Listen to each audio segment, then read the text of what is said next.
सती को भोले बाबा ने इतना बढ़ावा दिया कि अंततः सती ने भोले बाबा का एक तरह से अपमान ही तो कर दिया, जो भोले बाबा की बात को नहीं मानी और भगवान की परीक्षा ऐसे नहीं सीता का रूप धारण करके ली। तो भोले बाबा ने सती को न समझा के अपने आप को समझाया और सती का परित्याग कर दिए। भोले बाबा सती को लेकर के कैलाश पर्वत पर पहुंचे और भोले बाबा समाधि में चले गए। समाधि 1-2 वर्ष के नहीं, बीते शंबद सहस्र शताशी और तजी समाधि शंभु अविनाशी। राम नाम शिव सुमरन लागे, जाने सती जगत पत जागे। 87,000 वर्ष बाद भोले बाबा ने समाधि को खोला और भोले बाबा के मुख से जब समाधि खुली, वैसे भोले बाबा के मुख से पहला शब्द क्या निकला? राम। सती ने जैसे ही वो शब्द सुना, दौड़ती हुई सती भोले बाबा के पास में आई। एकदम से चरणों पे सती गिरी। वैसे ही भोले बाबा ने कहा कि माँ, आपका स्थान चरणों में नहीं है। अपने आगे भोले बाबा ने अपने से ऊंचा आसन रखा और कहा, मेरी माँ, तुम्हारा स्थान इस आसन पर है। और पत्नी का जो स्थान होता है ना, वो पति के बगल में होता है, ना कि पति के सामने।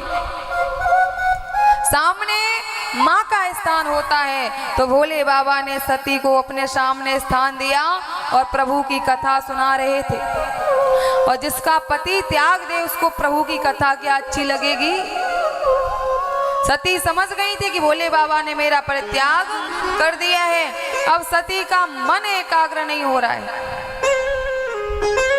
पति चाहे कितना भी बुरा क्यों ना हो, पति चाहे कितना भी बुरा क्यों ना हो, लेकिन फिर भी पत्नी को सम्मान मिलता है तो पति के ही कारण मिलता है। आप मायके की जितनी भी धौंस दे लो कि हम मायके चले जाएंगे, मायके चले जाएंगे, मायके में 4 दिन से 5वां दिन जैसे ही होगा वैसे ही घर वाले कहने लग जाएंगे कि बेटा क्या बात हुई, झगड़ा करके आई हो क्या? झगड़ा करके आई हो? वही मायके वाले हैं जिन्होंने जन्म दिया है। एक लिमिट तक वो भी अपने घर में रख सकते, एक समय तक वो भी अपने घर में रखते हैं और अधिक समय तक वो भी नहीं रखते। भोले बाबा सती को कथा सुना रहे हैं, लेकिन सती का मन एकाग्र नहीं हो रहा। सती कभी ऊपर देखे, कभी नीचे देखे। तो सती ने आकाश मार्ग में देखा। सती ही देखी व्योम विमाना, जात चले सुंदर विधि नाना। पूछो शिव तब कहूँ बखानी, और पिता जग सुन कछु हर्षानी। सती ने आकाश मार्ग में देखा कि सुंदर सुंदर विमान जा रहे हैं और देवगढ़ ढोल बजाते हुए जा रहे हैं। उन विमानों में देवता बैठे हैं और ढोल बजाते हुए जा रहे हैं। सती ने भोले बाबा से पूछा, बाबा ये विमान सब कहाँ जा रहे हैं, ये देवता कहाँ जा रहे हैं? तो भोले बाबा ने कहा कि सती, आपके पिता दक्ष ने कनखल में यज्ञ किया है, ये सारे देवगढ़ वहीं जा रहे हैं। सती ने कहा, मेरे पिता ने यज्ञ किया? बोले हाँ। बोले नहीं, मेरे पिता ने नहीं किया होगा। क्यों? क्योंकि अगर मेरे पिता यज्ञ करते तो मुझे जरूर बुलाते। मैं अपने पिता की वो लाडली बेटी हूँ कि मेरे बगैर मेरे पिता कोई भी कार्यक्रम नहीं करते, मुझे जरूर बुलाते। और पिता के घर कोई उत्साह हो ना, कोई उत्सव मने, तो बेटियों के अंदर चाह बहुत होती है कि मैं पहले से पहुंचूं, ऐसी चाह होती है। उत्सव कहाँ पिताजी के, ये चाह बेटियों से पूछो। पिता के घर में कुछ खुशखबरी आए तो सबसे ज्यादा खुशी बेटी को होती है। सती ने कहा कि अगर मेरे पिता यज्ञ करते तो मुझे जरूर बुलाते। मेरे पिताजी ने यज्ञ नहीं किया है। भोले बाबा ने समझाया कि तुम्हारे पिताजी ने यज्ञ किया है लेकिन तुमको नहीं बुलाया है। क्यों? क्योंकि तुम्हारे पिताजी हमसे थोड़े अनमन हैं। बोले क्यों, आपसे क्यों है?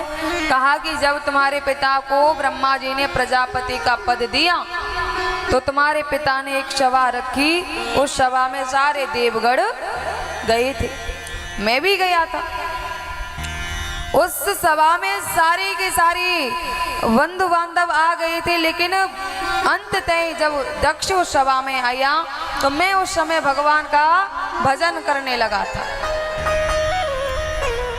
सब देवताओं ने खड़े होकर के दक्ष का सम्मान किया, लेकिन मैं अपने स्थान से खड़ा नहीं हुआ। मैं भगवान के भजन में लगा था, मैं खड़ा नहीं हुआ तो तुम्हारा पिता दक्ष मुझे गाली देने लगा। दक्ष गाली देने लगा। दक्ष ने कहा कि देखो इस भूत भावन को भूतों के साथ रहता है, इसलिए बुद्धि भी भूतों जैसी ही हो गई है। सम्मान नहीं जानता है किसी का। इसको किसने बुलाया यहाँ पर? कहा तरह तरह से गाली देने लगा। और हद तो तब हो गई जब तुम्हारे पिता दक्ष ने कहा कि मैं इसे श्राप देता हूं कि आज के बाद इसका यज्ञ में कोई भी भाग नहीं रहेगा।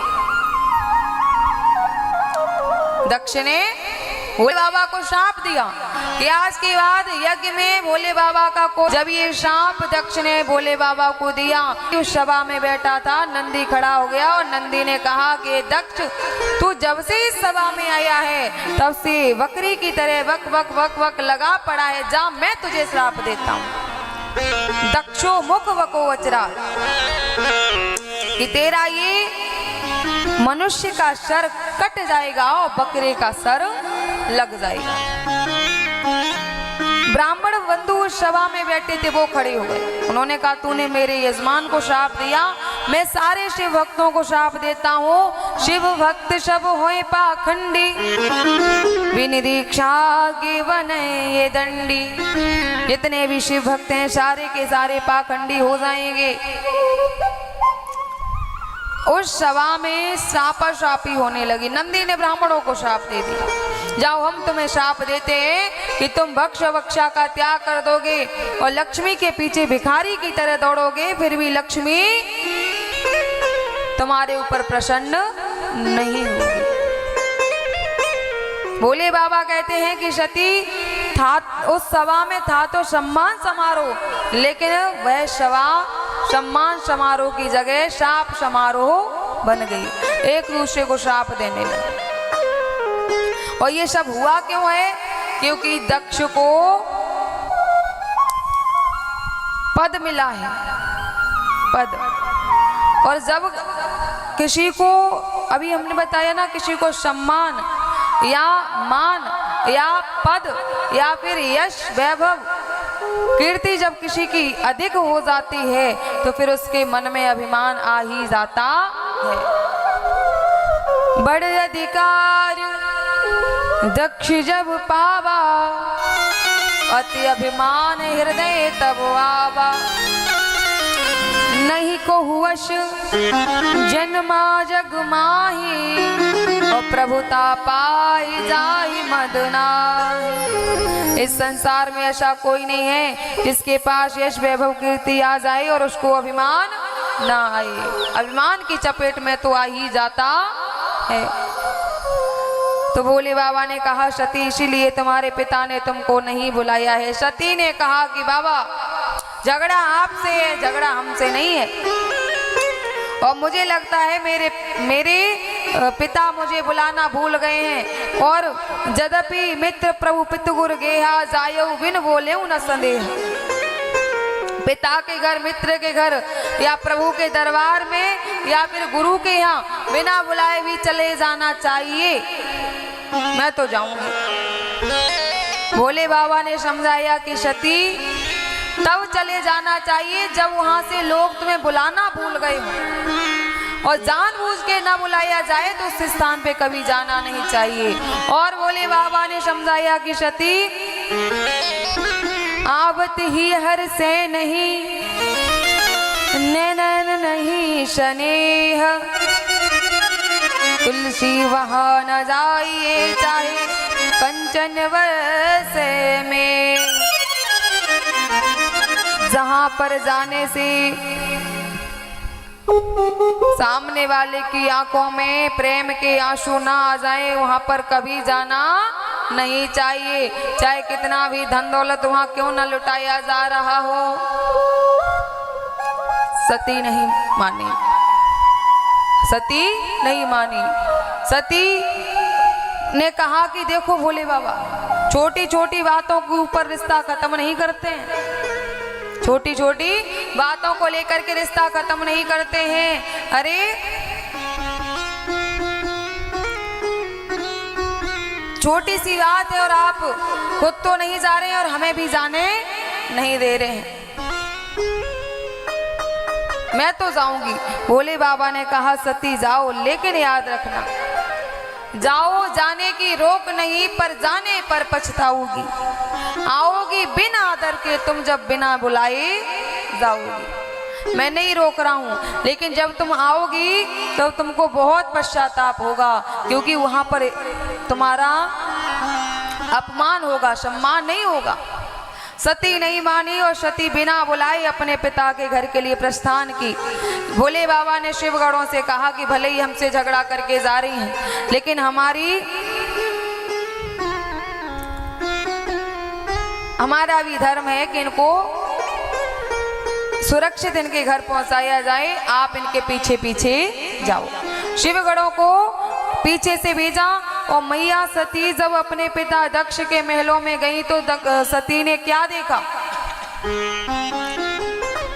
पिता भवन जब गई भवानी तो दक्ष त्रास काहू न सन्मानी। सादर भले मिली एक माता और भगनी मिली बहुत मुस्कुराता। जैसे ही पिता दक्ष के महलों में प्रवेश किया तो दक्ष खड़ा था। दक्ष ने अपनी बेटी सती को देख करके मुख फेर लिया। क्यों? क्योंकि दक्ष समझ गया अगर ये आई है तो पीछे से वो भूत भावन भी आया ही होगा। समझो, एक पिता के द्वारा बेटी का अपमान हो जाए तो वो मृत्यु के बराबर हो जाता है। दक्ष वहां से चला गया।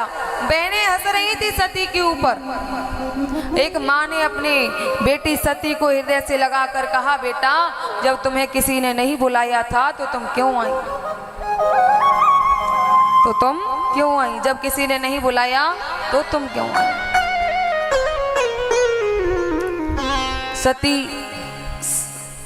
सब कुछ सहन करते हुए यज्ञशाला में पहुंची। और सती ने जब यज्ञशाला में जाकर के देखा तो सती ने क्या देखा?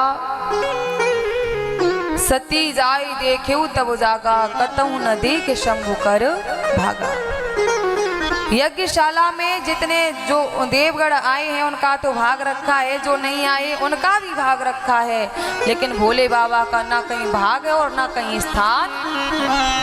जब सती ने वो अपमान अपने पति का देखा तो सती के अंदर ज्वाला जागृत हो गई और सती ने कहा, ए दुष्ट दक्ष, मैं तेरी बेटी हूं इसलिए तू मेरे पति का इतना अपमान करेगा? अरे तू उस महादेव का अपमान कर रहा है। महादेव महादेव महादेवेति यो वदेत एकेन लवति मुक्तिम दाभ्याम सम्मूढ़िम भवेत। अगर कोई कष्ट में होता है, दुख में होता है, वो एक बार अगर महादेव का नाम लेता है तो उसके सारे दुख सारे कष्ट दूर हो जाते हैं। अगर वही दोबारा भोले बाबा का नाम ले देता है तो भोले बाबा उसके ऋणी हो जाते हैं। तूने ऐसे महादेव का अपमान किया है।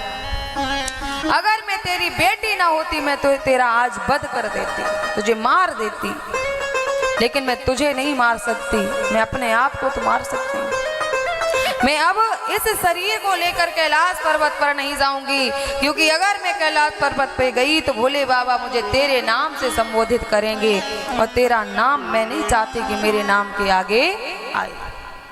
और इस सभा में जितने भी देवगण बैठे हैं किसी ने भी इसको समझाया नहीं। तो सुनो, सुनहु सभासद सकल मुनिंदा, कही सुने जिन शंकर निंदा। सोफल तुरत लहब सब काऊ, और भली भात पछताव पिताहु। जितने भी सभा में बैठे हैं सबने मेरे बाबा का अपमान किया है, हर किसी को दंड मिलेगा। ऐसा कह के सती ने 10 दशाओं को प्रणाम किया और योग अग्नि के द्वारा अपने शरीर को त्याग दिया। अस कहीं योग अग्नि तनुजारा, भयउ चहूमक हाहाकारा। अस कहीं योग अग्नि तनुजारा, भयउ चहूमक हाहाकारा। ओ जय सिया राम, जय जय सिया राम, जय सिया राम, जय जय सिया राम। सती मरत हरि जनवर मागा, जन्म जन्म शिव पद अनुरागा। ओ श्री राम जय राम, जय जय राम, श्री राम जय राम, जय जय राम। सती ने ऐसा कह करके योग अग्नि के द्वारा अपने शरीर को त्याग दिया। और जब सती ने अपने शरीर को त्यागा उस समय भगवान से वरदान मांगा कि अगर मैं पतिव्रत नारी हूँ तो जब भी इस पृथ्वी पर मैं नारी बन के आऊं तब मुझे भोले बाबा ही पति रूप में प्राप्त हो।